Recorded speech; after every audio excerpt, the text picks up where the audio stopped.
이사야 34장에 여호와께서 심판하시리라. 하나님은 심판하시는 분이시고 동시에 구원을 베풀어 주시는 분이시다. 이것은 이사야에 일관된 메시지이기도 하다. 34장과 35장에서는 하나님의 심판과 구원의 모습을 예언한다. 먼저는 심판에 관한 내용이다. 열국이여 너희는 나와 들을지어다. 민족들이여 귀를 기울일지어다. 땅과 땅에 충만한 것 세계와 세계에서 나는 모든 것이여 들을지어다. 1절 대저 여호와께서 열방을 향하여 진노하시며 그들의 만군을 향하여 분내사 그들을 진멸하시며 살육당하게 하셨은즉. 2절 그 살육당한 자는 내던진 바되며 그 사체의 악취가 솟아오르고 그 피의 산들이 녹을 것이며. 3절 하늘의 만상이 사라지고 하늘들이 두루마리 같이 말리되 그 만상의 쇠자나무 포도나무 잎이 마른 같고 무화과나무 잎이 마른 같으리라. 4절 여기에 등장하는 하나님의 진노는 단순히 어떤 민족을 대상으로 하는 것이 아니라 모든 열방을 향한 것이다. 하나님께서는 모든 세상을 죽음 가운데 내버려 두신다. 그리고 그 안에는 절망이 가득하다. 여호와의 칼이 하늘에서 족하게 마셨은즉 보라 이것이 에돔 위에 내리며 진멸하시기로 한 백성 위에 내려 그를 심판할 것이라.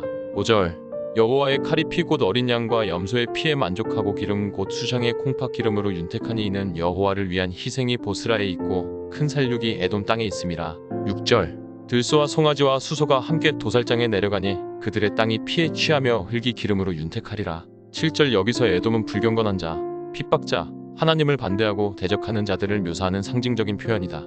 여기 등장하는 장면들은 마치 제사를 위해 잡혀온 제물들을 도살하는 것과 같은 모습이다. 그만큼 하나님의 진노가 크다는 것을 보여준다. 계속해서 심판의 때의 모습을 보여주는데 그 모습은 매우 비참하고 두렵다. 이것은 여호와께서 보복하시는 날이요 시온의 송사를 위하여 신원하시는 해라.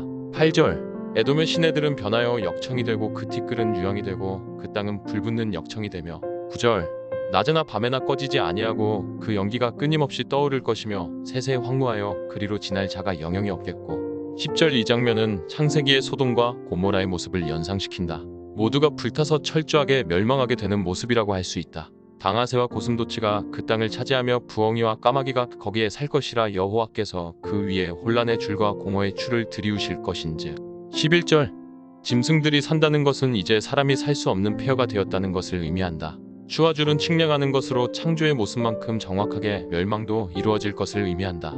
그들이 국가를 이으려 하여 귀인들을 부르되 아무도 없겠고 그 모든 방백도 없게 될 것이요. 12절 그 궁궐에는 가시나무가 나며 그 견고한 성에는 엉겅퀴와 새품이 자라서 승냥이의 굴과 타조의 처소가 될 것이니. 13절 들짐승이 이리와 만나며 수점소가 그 동류를 부르며 올빼미가 거기에 살면서 쉬는 처소로 삼으며. 14절 부엉이가 거기에 깃들이고 알을 낳아가서 그 그늘에 모으며 솔개들도 각각 제 짝과 함께 거기에 모이리라. 15절 혼란의 줄과 공허의 추를 통해 정확하게 측량되어 파괴된 성읍에서는 더 이상 사람이 살아갈 수 없다. 사람이 살던 곳에는 풀이 자라고 들짐승들이 살아가는 터가 된다. 너희는 여호와의 책에서 찾아 읽어보라. 이것들 가운데서 빠진 것이 하나도 없고 제짝이 없는 것이 없으리니 이는 여호와의 입이 이를 명령하셨고 그의 영이 이것들을 모으셨음이라. 16절 여호와께서 그것들을 위하여 제비를 뽑으시며 그의 손으로 줄을 띄어 그 땅을 그것들에게 나누어 주셨으니 그들이 영원히 차지하며 대대로 거기에 살리라. 17절 홍수의 때에 방주에 태워 그 생명을 보존했던 짐승들만이 그 땅에서 살아 그곳을 차지하고 그곳에 있던 사람들은 모두 심판으로 사라지게 된다. 이것은 죄로 인한 심판의 결과가 얼마나 무서운 것인가를 잘 보여주는 것이라고 할 수 있다. 우리는 때때로 하나님이 어떤 분이신가를 잊고 살아갈 때가 있다.